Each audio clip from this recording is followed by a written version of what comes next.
Hello बच्चों, हाय। जय हिंद, जय भारत। चलिए मेरे प्यारे बच्चों, आज हम सुपर टेट को ध्यान में रख करके आज जो हम अपना वीडियो अपलोड करने जा रहे हैं वो है वर्ण एवं उसके प्रकार, हिंदी का पहला वीडियो। और यहाँ से 1 नंबर का ज़रूर कोई ना कोई सुपर टेट में आना ही आना है। इसलिए आप बड़े ध्यान से इसको देखिएगा और बड़े ध्यान से पढ़िएगा और समझिएगा। अब प्लीज़ भाई आपसे रिक्वेस्ट है कि अगर वीडियो अच्छा लगे तो प्लीज़ यार 1-2 जगह लाइक कर दिया करें भाई। अगर ना अच्छा लगे तो कोई बात नहीं, लेकिन अगर अच्छा लगे थोड़ी बहुत तो भाई लाइक करो यार, सब्सक्राइब कर दो, शेयर कर दो, ठीक है। तो आज हम बताने जा रहे अक्षर क्या है। सबसे पहले अक्षर देख लेते हैं, अक्षर क्या है। अक्षर अक्षर का मतलब ये होता है, यहाँ आ का मतलब होता है नहीं। जो आ लिखा है ना, इसका मतलब होता है नहीं। और क्षर का मतलब होता है विनाश।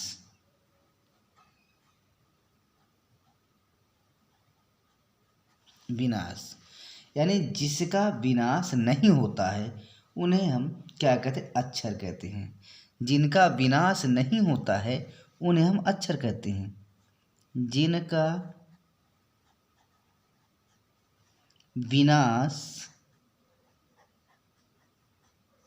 नहीं होता है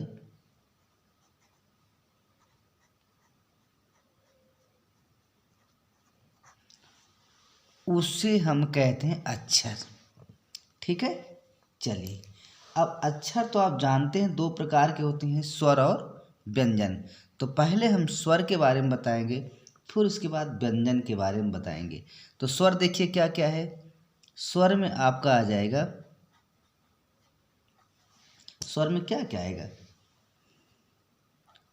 आ, बड़ा आ, ई,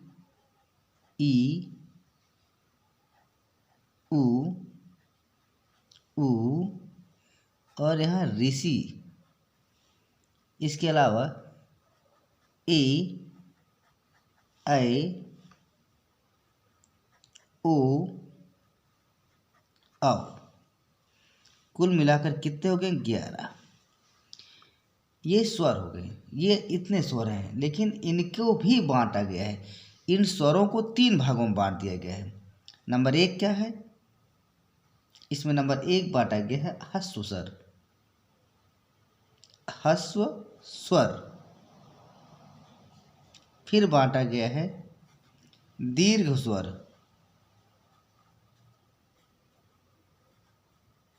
फिर बांटा गया है प्लुत स्वर। क्या बांटा गया? प्लुत।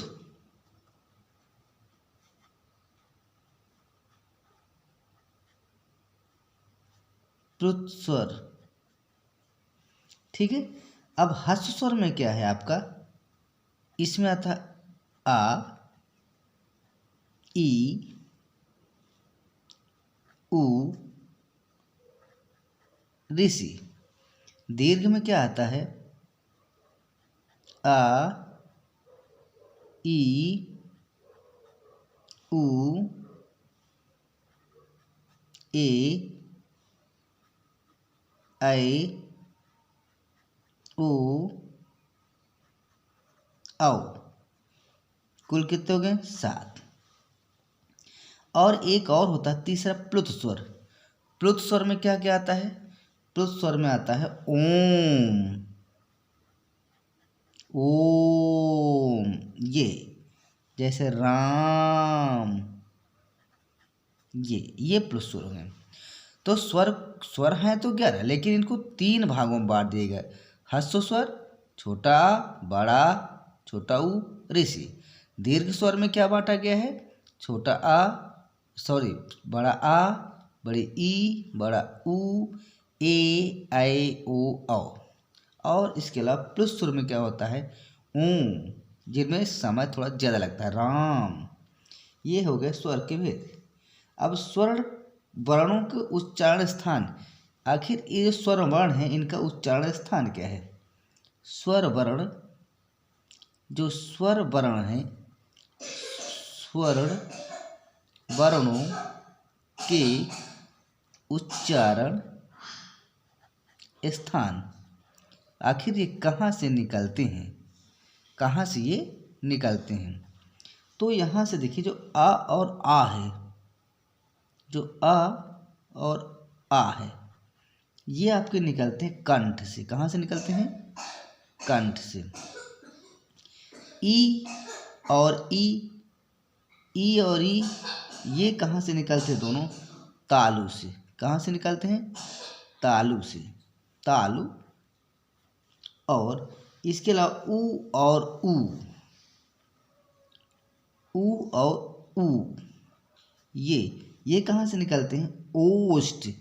आप बोलिए ना ऊ, तो ये ओष्ठ, ओष्ठ से निकलता है।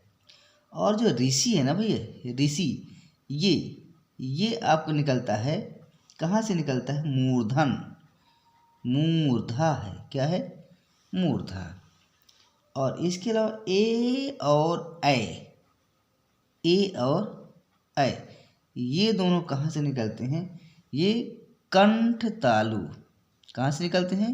कंठ और तालु। ध्यान दीजिए कि बहुत ही इंपॉर्टेंट चीज़ बता रहे हैं, ध्यान रखिए। आप ए तो कंठ और तालु दोनों को मिलाकर निकलते हैं। इसके अलावा ओ और औ बोलकर थोड़ा देखिएगा। ओ आओ, ओ बोलेंगे ना तो कंठ भी रहेगा, होंठ दोनों लगेंगे।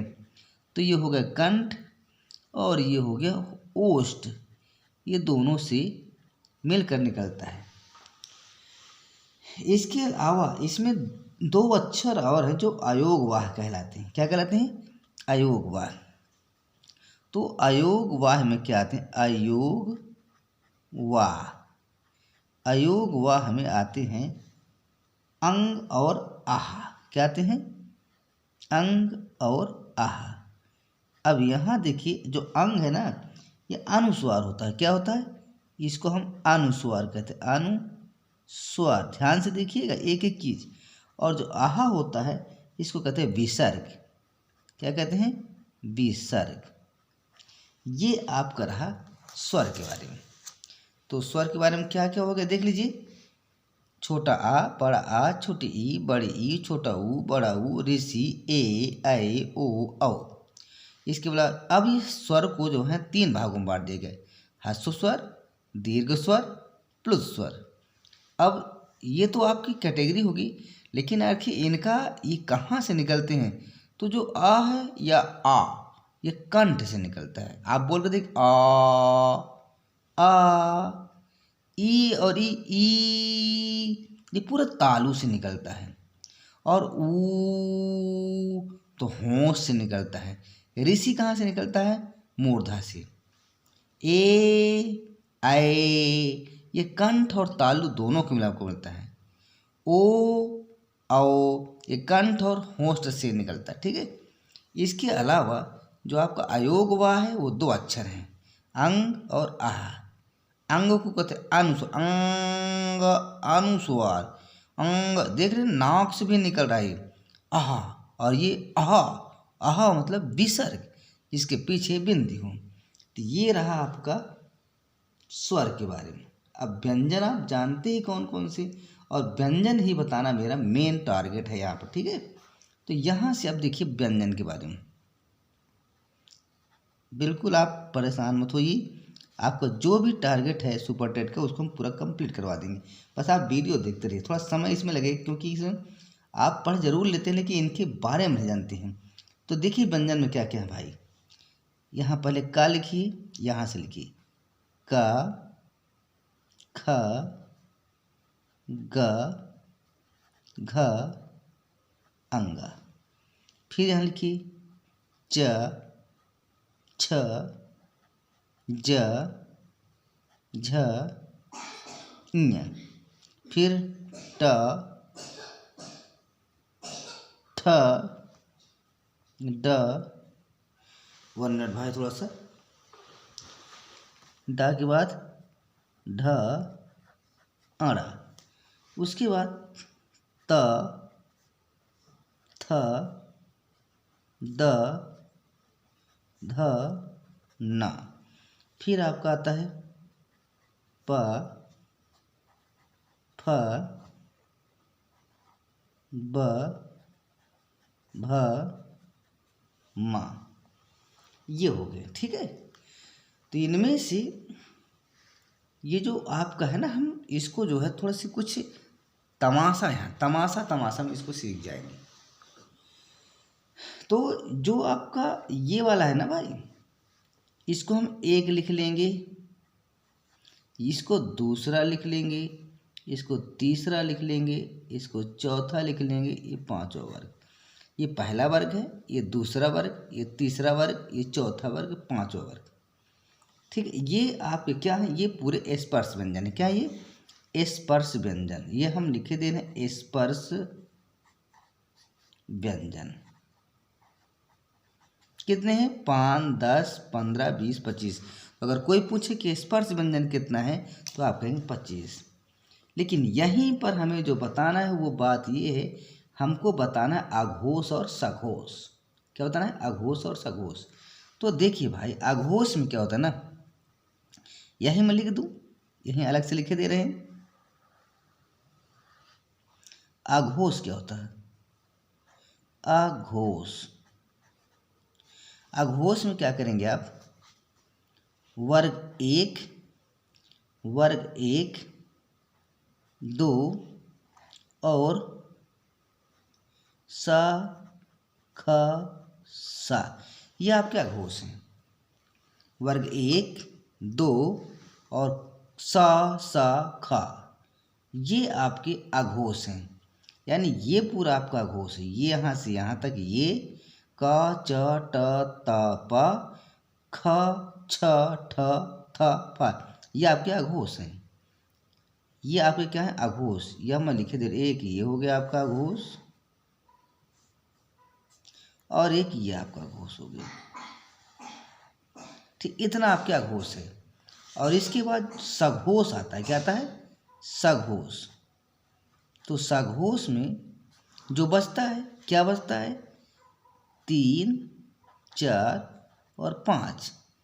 3 वर्ग, 4 वर्ग और 5 वर्ग के साथ साथ या, रा, ला, वा, ये आपकी इतना सघोष है।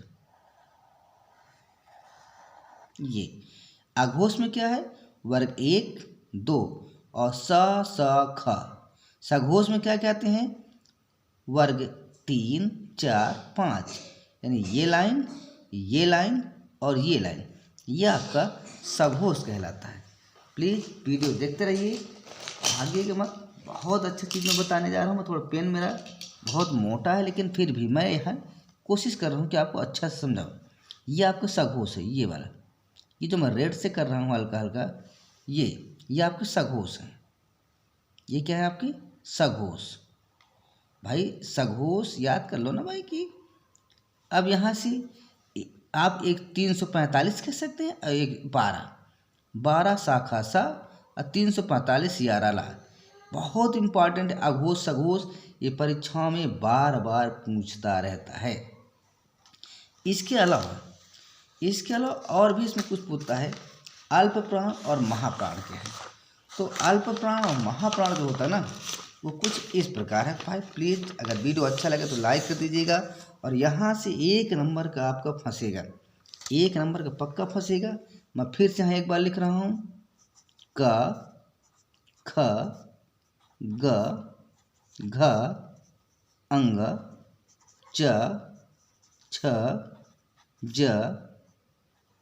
झ, ञ, ट, ठ, ड, ढ, अण, त, थ, द, ध, न, प, फ, ब, भ, म। ठीक है, तो हमने तो ये तो बता दिया कि 1 और 2, हमने क्या बताया था आपको कि 12 और स, ख, स। रुक जाओ और लिख देते हैं। हमने आपको बताया कि 12 और सा, ख और सा, ये आपका क्या था? अघोष था। अघोष। सघोष में क्या क्या था? 3, 4, 5, तीसरा वर्ग, चौथा वर्ग, पांचवा वर्ग, और इसके अलावा य, र, ल, व, ये आपका सघोष था। क्या था? सघोष। लेकिन इसके अलावा आपको एक चीज और हम बता रहे हैं, अल्प प्राण और महाप्राण क्या है? अल्प प्राण और महाप्राण। अल्प प्राण और महाप्राण। तो अल्प प्राण और महाप्राण में भैया देखिएगा 135 याद रखिएगा।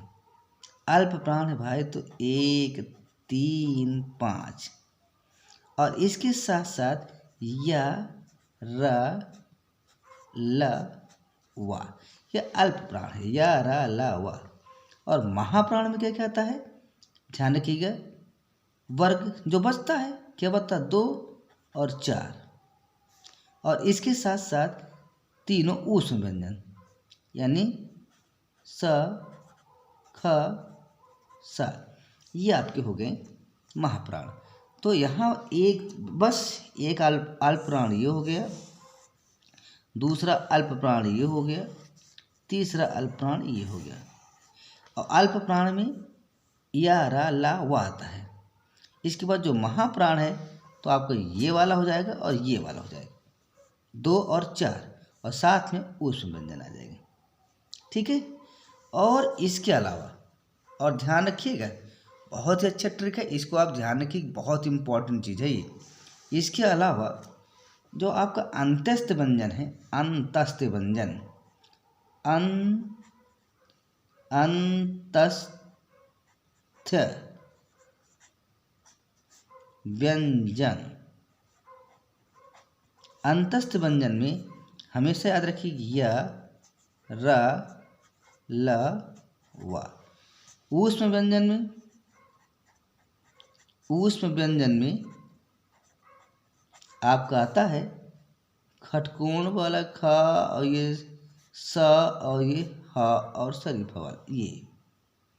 ठीक है, इतना आपके हो गए।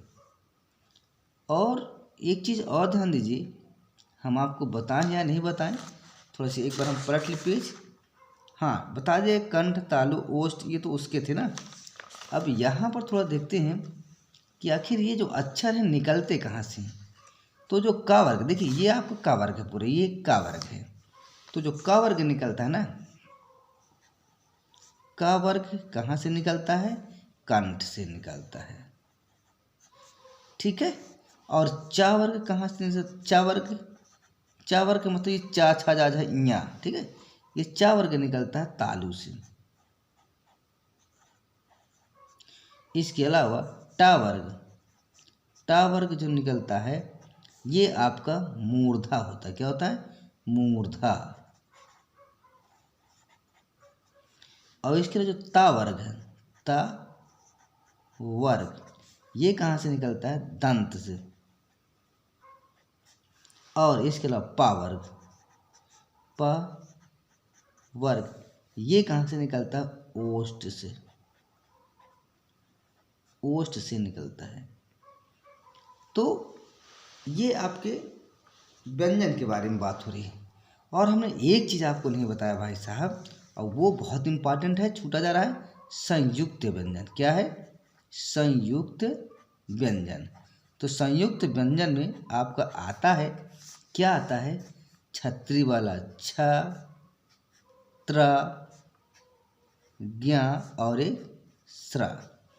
तो इनको आप जो है विशेष रूप से याद रखिए, बहुत ही इम्पॉर्टेंट चीज़ है, आप इनको ध्यान रखिएगा। अगर आपको ये याद है, सिर्फ 2 पेज का है ये, और यहाँ से अल्प प्राण, महाप्राण, अघोष, सघोष, अनुस्वार, विसर्ग, मूर्धा, कंठ, तालु सब पूछ जाता है। अभी 2000 जब 69,000 की वैकेंसी निकली थी ना, तो उसमें से यही पूछा था, अल्प प्राण और महाप्राण पूछा था। और अल्प प्राण महाप्राण में से जो है जिनको आता था वो समझ पाए हैं और जो नहीं आता था उनको नहीं समझ पाए हैं। तो आप इनको ध्यान रखिएगा। अघोष क्या है, सघोष क्या है, अल्प प्राण क्या है, महाप्राण क्या है, अंतस्थ व्यंजन क्या क्या है, ऊष्म व्यंजन क्या क्या है, का वर्ग का स्थान क्या है, कहाँ से निकलता है, च वर्ग का स्थान क्या है, कहाँ से निकलता है, और संयुक्त व्यंजन क्या है, छ त्र ज्ञ स्र है। ठीक है, यहाँ पर इसको जो जरूर याद रखिएगा कि जो वर्ग 1 और 2 है यानी 12 सा भाई इसको आप याद कर सकते। बहुत तेज बरत है यार, गर्मी है ना तो पूरा बरत है, तो बरत है और गर्मी है मतलब ऊष्म है, तो बरत से 12 और गर्मी है तो स। बाकी आपका 3 छोड़ दीजिए। जब 1 और 2 वर्ग हो गया आपका, 1 और 2 वर्ग हो गया तो जो शेष वर्ग है, ठीक है, जो शेष वर्ग है 3 4 5, तो 3 4 5 कौन है, 3 4 5 वो आपका सघोष कहलाता है। यहाँ से वर्ग 1 और 2 यह अघोष है, 3 4 5 वर्ग 1 और 2 अघोष है, 3 4 5 सघोष है। ठीक है, वर्ग 1 2 बहुत बरत है, बहुत गर्मी है तो शाखा सा है, तो ये आपका अघोष है। लेकिन जो सघोष है तो उसके बाद 3 4 5 और साथ में या रा ला वा, ये सघोष है। और इसके अलावा अल्प प्राण महाप्राण की बात आती है तो ठीक इसका उल्टा हो जाएगा। क्या हो जाएगा कि 1 3 5 और 2 4। अल्प प्राण में 1 3 5 या रा ला वा, और महाप्राण में 2 वर्ग 4 वर्ग सा ख सा। ठीक है, तो वीडियो कैसा लगा भाई साहब? अगर वीडियो अच्छा लगा हो बच्चों तो लाइक करिएगा, सब्सक्राइब करिएगा, शेयर करिएगा। जय हिंद, जय भारत। अगला वीडियो किस टॉपिक पर चाहिए ये ज़रूर बता दीजिएगा, तो हम आपको नए नए वीडियो सुपर टेट के ध्यान में रख करके तैयारी करवाते रहेंगे और आप निःशुल्क आराम से तैयारी करते रहिए। ठीक है बच्चों, चलिए अब मेरा भी टाइम हो रहा गणित का। थैंक यू, जय हिंद, जय भारत।